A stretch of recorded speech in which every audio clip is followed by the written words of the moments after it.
La porte qui nous ouvre la plénitude de Christ, c'est la suprématie de Christ, son gouvernement absolu dans notre vie. C'est sur ce chemin-là qu'on voit l'assemblée de Philippe pointer à l'horizon. N'est-ce pas merveilleux d'arriver à Philippe par un chemin comme celui-là? Les Philippiens doivent tout, et l'Europe elle-même, en ce qui concerne l'Évangile, doit tout à ce simple fait qu'il y a là des hommes qui sont brûlants de zèle pour le Seigneur et qui sont prêts à soumettre leur jugement personnel à l'Esprit de Jésus.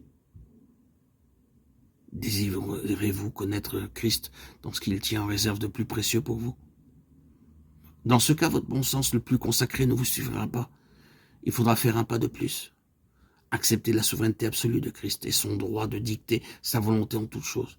Même si cette volonté doit heurter le front le jugement humain le plus sûr, le plus sanctifié. Pour Philippe et pour tout le monde occidental, l'apparition de l'Évangile est intimement associée à cette vérité fondamentale qui fut, à ce moment-là, solidement établie dans l'expérience des apôtres. C'est que pour tous ceux qui touchent aux intérêts du Seigneur et aux meilleurs moyens de servir sa cause, Christ lui-même est au-dessus et au-delà même du jugement humain le plus consacré.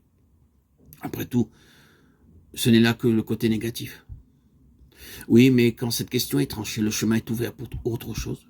Et je suis bien certain que le côté positif du plan de Dieu en ce qui nous concerne restera en suspens pour longtemps peut-être tant que cette question de principe ne sera pas réglée une fois pour toutes.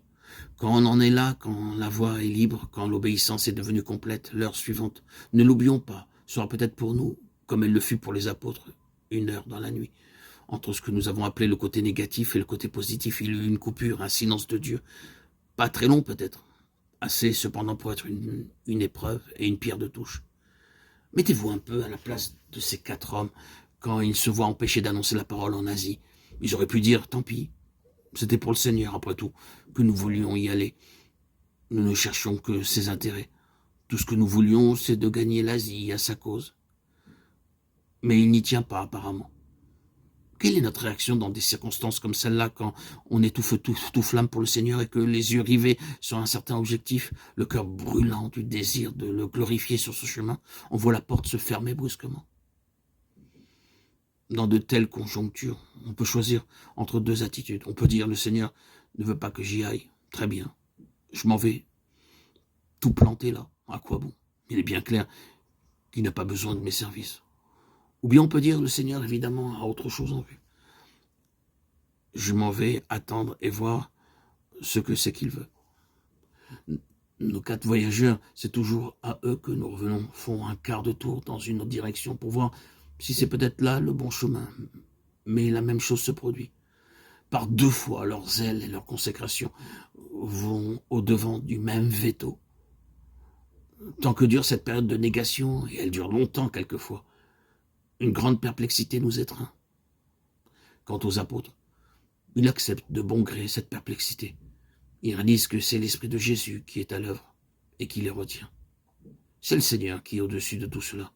Et ils savent bien que la suite des événements lui donnera raison.